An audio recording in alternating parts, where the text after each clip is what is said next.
இலக்க என்ன எப்படி எளிய முறையில பெருக்கலாம் 3 முறை இருக்குது. நீ எது வேணுமோ அந்த முறையை பயன்படுத்திக்கோடா கண்ணு. புரியுதா? இப்ப கவனி. இப்ப இந்த 5 நமக்கு தேவையில்லை. நேத்து ஒரு இலக்க என்னால எப்படி பெருக்கணும்னு சொல்லி கொடுத்த ஞாபகம் இருக்கா? அதே முறைதான். 3 2 என்ன 4 2 அடுத்தது எதால பெருக்கிக்கணும்? 5ஆல பெருக்கணும். 3 5 15 எங்க போடணும்? இங்க போடணும். புரியுதாடா கண்ணு? அடுத்தது 4 5 20. இது எப்படி போடுறதுன்ற ஒரு குழப்பம் வரும். நல்லா கவனி. இந்த மூளை விட்ட மாதிரி வருது. எப்படி இந்த டயகனலுக்கு நேரா வரணும். வந்துருச்சுன்னா கரெக்டா வரும். 5 கூட்டினா 6 1 8 2 கூட்டினா 10க்கு மீதி என்னது? ரைட்டா? அதே மாதிரி இன்னொரு முறையிலையும் பெருக்கலாம். இப்ப கவனிட இதுல நல்லா கவனிடாங்கன்னு இங்க இருக்கக்கூடிய 1ஆம் ஸ்தானமும் 1ஆம் ஸ்தானமும் 3 5 15க்கு மீதி அடுத்தது 10ஆம் ஸ்தானமும் 10ஆம் ஸ்தானமும் 4 2 8 ரைட்டாடா?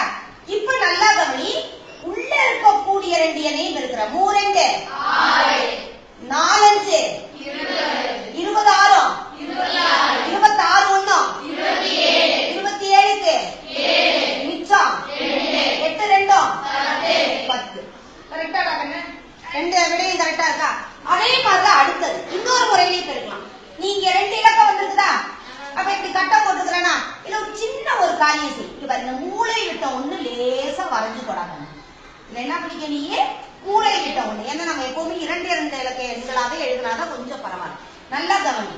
4 2 என்ன 8 0 8 4 5 20 3 2 0 6 3 5 இத கொஞ்சம் கூட்டுறத கரெக்டா கூட்டணும்.